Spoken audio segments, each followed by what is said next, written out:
Hello, everybody, and welcome back to a brand new edition of Paul Mash TV. I'm Paul Mash, of course, and we're glad to be bringing you another episode of my show.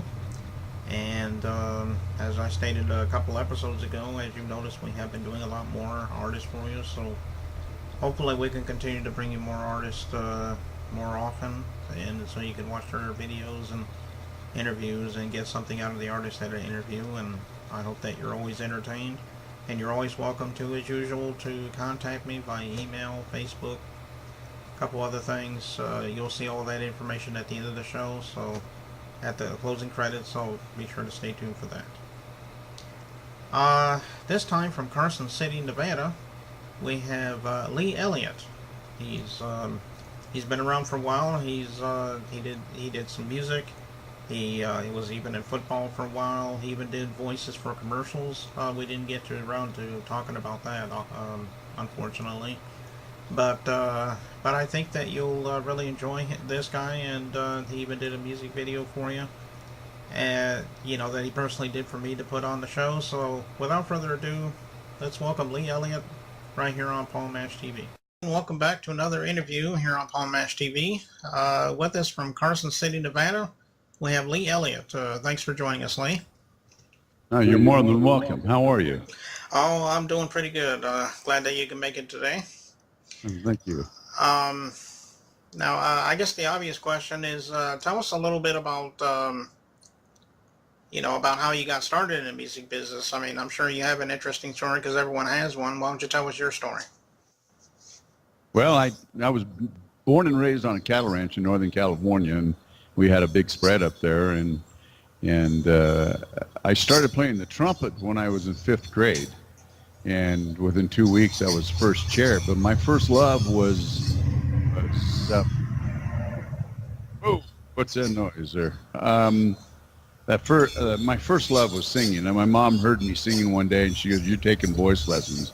And so from the age of 12 up, I have been involved in vocalization more than I have in the instrument part of it, because it's hard to sing when you're playing the trumpet to your lips, so you just can't do it, So it's kind of difficult. And I picked up all the brass family and learned how to play all the brass family, French horn, trombone, baritone, you name it, I can pick it up and play it with reasonably easy, music right now. So, and I'm trying to learn myself my self-taught guitar, but I have carpal tunnel in my right hand, and so my left hand is difficult for me to play. So, but I'm working at it. And so I've been involved in music my whole life, Paul. I mean, it's been part of me.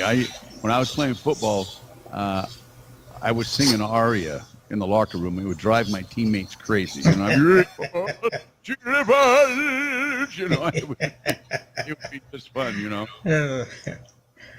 Once you lose fun once you lose fun in music, Paul, you might as well hang it up. If you don't like it anymore and you don't have fun doing it, see ya, because nobody wants to watch you then. Yeah, that's the truth. And like with my show, I've been doing this for like 6 years now, and I don't have any plans to retire from it anytime soon. So because I enjoy interviewing people like you, and I'm glad everybody's giving me a chance to do so, I guess. Well, I segued in Los Angeles into doing musicals, and which I thoroughly enjoy. In college, I did musicals. In small towns, I did musicals. In LA, I did musicals at the Dorothy and Chandler Pavilion and other places down there. And it was a lot of fun, a lot of hard work. If you don't have the ability and the stamina to follow through, then guess what? You better not get into the business, because I went through it. Let me put it this way. I went through 3 wives, okay? Because all the work is done at nighttime, and they didn't like being left alone. And I can understand that.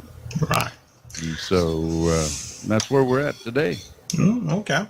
Well, say, what were some of the biggest influences in your life when it came to music? I'm sure you had several.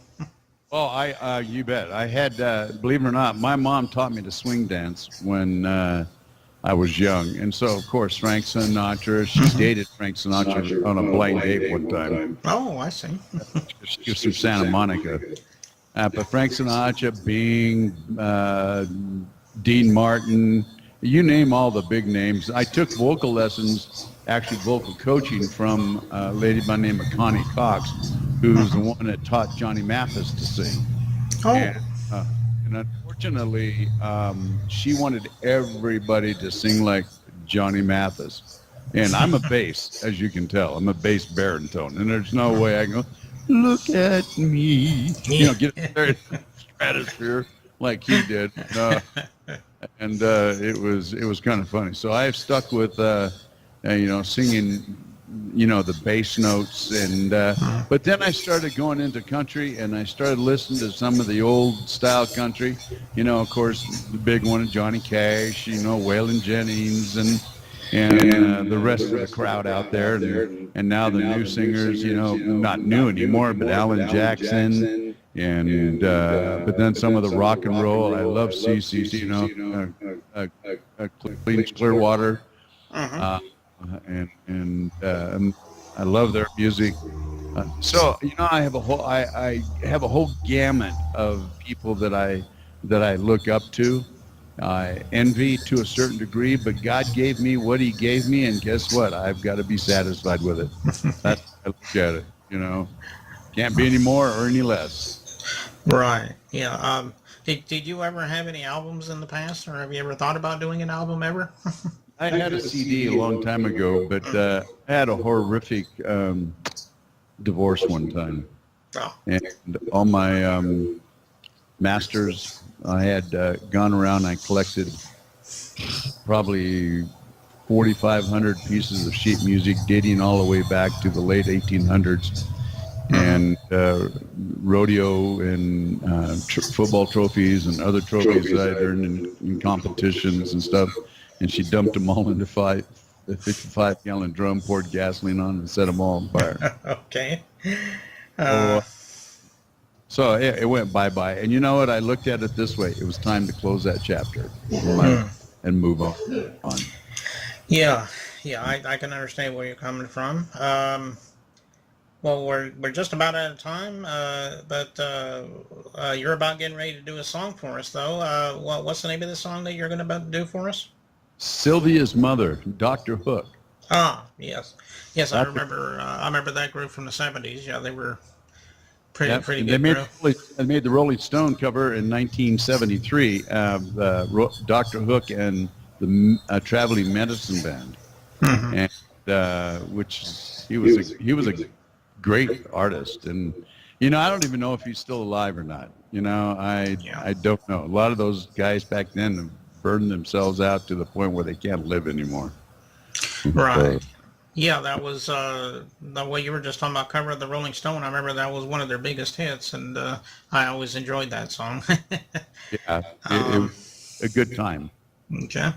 Well, we're gonna take just a short break here for a second, but before we do, again, we want to thank you for stopping by. We'd love to have you back sometime if you ever want to come back and do something for us. We would love to have you. All right. And so we're gonna pause right here, and when we come back, we'll have a song from Lee. So don't go away. We'll be right back. All right. Thank you.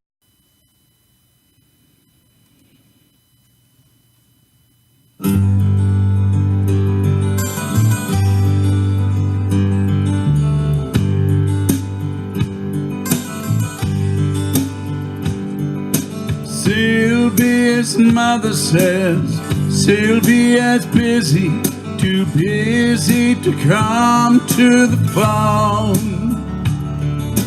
Sylvia's mother says Sylvia's trying to start a new life of her own. Sylvia's mother says Sylvia's happy, so why don't you leave her alone? The operator says 40 cents more for the next 3 minutes. Please, Mrs. Avery, I just gotta talk to her. I'll only keep her a while. Please, Mrs. Avery, I just wanna tell her goodbye.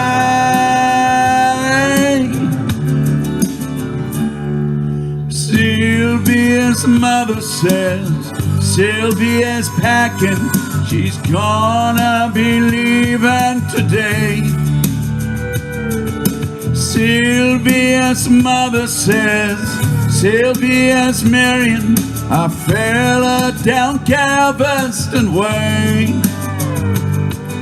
Sylvia's mother says, please don't say nothing to make her start crying and stay.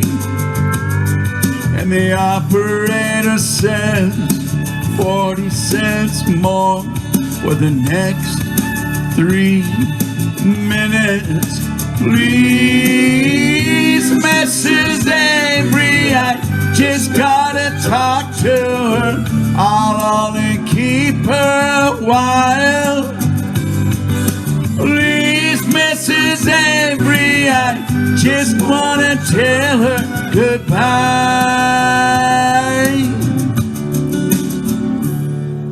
Sylvia's mother says Sylvia's hurrying, she's catching that 9 o'clock train.